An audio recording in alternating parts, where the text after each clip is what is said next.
The sound represents this vibrational energy of the universe. For me, all the work that I do, I feel like there's a certain energy within the work that is bringing forth well-being. Sri comes from, I think, a very colorful background in terms of very multidisciplinary, well-traveled, clinical psychology, art, interests in geology, the sciences, the cosmos.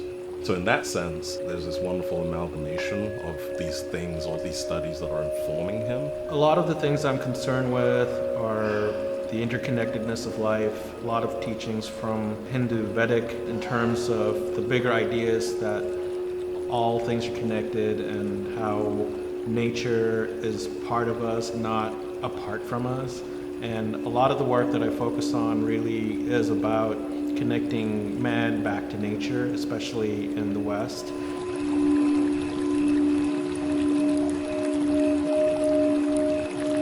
I really believe in showing immersive practice and having these entry points into what makes an artist do immersive spaces. So for Sri, I can tell that there's a lot of experimentation in the studio with objects and composition making that then translates into these larger space takeovers and these installations that invite people to sit and meditate and be one with the work.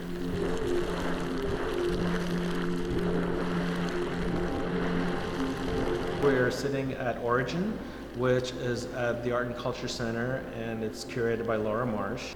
The show has an immersive video meditation room. In the middle, there are several large photo-based prints, and then at the end of it, there's another video piece that is talking about our drive for exploration into space, as well as our ideas about manipulating DNA, as well as the environmental influences that has on those DNA markers. We talk about found objects like the clock parts, the driftwood, the palm fronds, and how they become shrine-like elements. And I think of the work as being somewhat fluxus in that sense, that Sri is actually looking every day at his surroundings, whether it be his house or objects from a walk that then enter into the studio. I feel like his work is very ordered and also references chaos. I had heard about Sri when he was in Fat Village. One of our council members had told me about his work.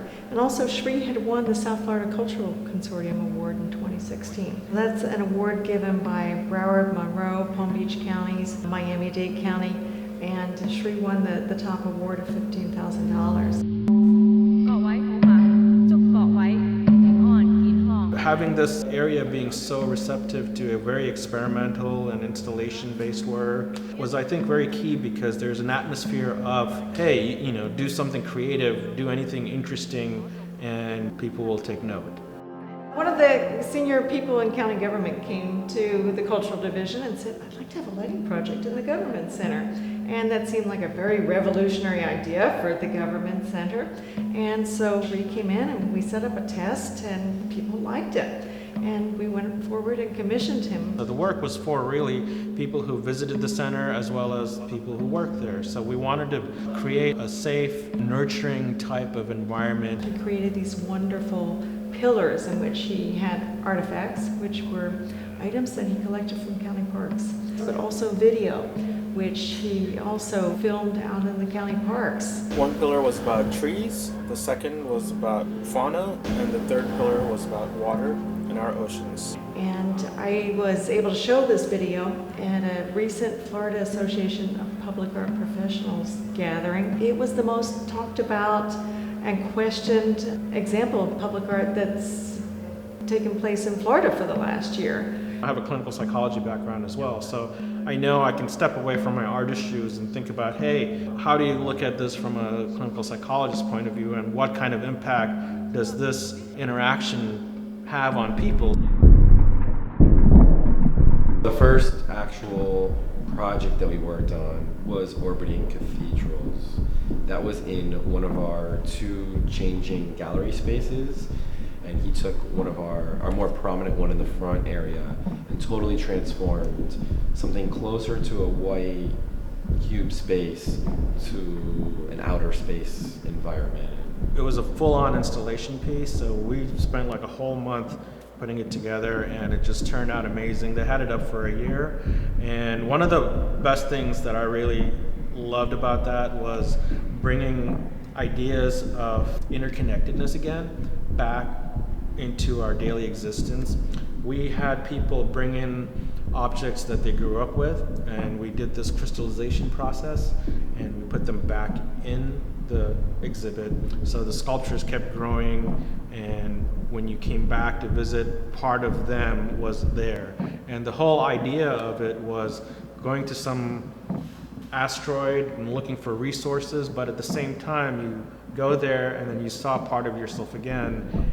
And the idea is that, hey, look, no matter how far we go out, there's still elements of us out there. We're all interconnected at this atomic level, so no matter how far you go, you still find yourself. He's very concerned with human beings and humans, and not just individually but collectively, our society. We are part of it. There is no outer. We are all together. We are all one, and really getting people to understand when you don't see someone else as the other, we get rid of a lot of issues. I think it troubles him how we act, how we react, how we play or don't play together. And that sense of otherworldliness is something that I really gravitate toward in the work, that a shoe that's washed up on Hollywood Beach suddenly becomes this artifact that feels foreign to me. I think for Sri, he feels self-discovery in his work. So when he sees that shoe, he's like, how intriguing. And if I shoot this shoe with my camera, it now translates into an image that I can make expansive and feel as though it's a landscape of its own. Sri understood the complexities of working with government and the need to follow the rules, which is very important to us in public art, and was willing to take on just about anything that we suggested that he explore to ensure that when the day came to install the artwork, there wouldn't be any hiccups. One thing that I really enjoy about Sri's work is that it's very accessible. You kind of know what it is that you're looking at when you're looking at it, but at the same time there is an ambiguity. His work has a lot of layers, from the digital layer to the painted layer to the sculptural layer to manipulation of materials and digital media. All of those tools are relevant, and they're more interesting when used together. When I was a kid, I never thought I'd be an artist, because the path for our family where you were either going to be a doctor or an engineer, and I thought I was going to be a doctor, that wasn't my passion, so I really needed to explore this part of it. The world doesn't need another Indian doctor, but definitely needs another Indian artist.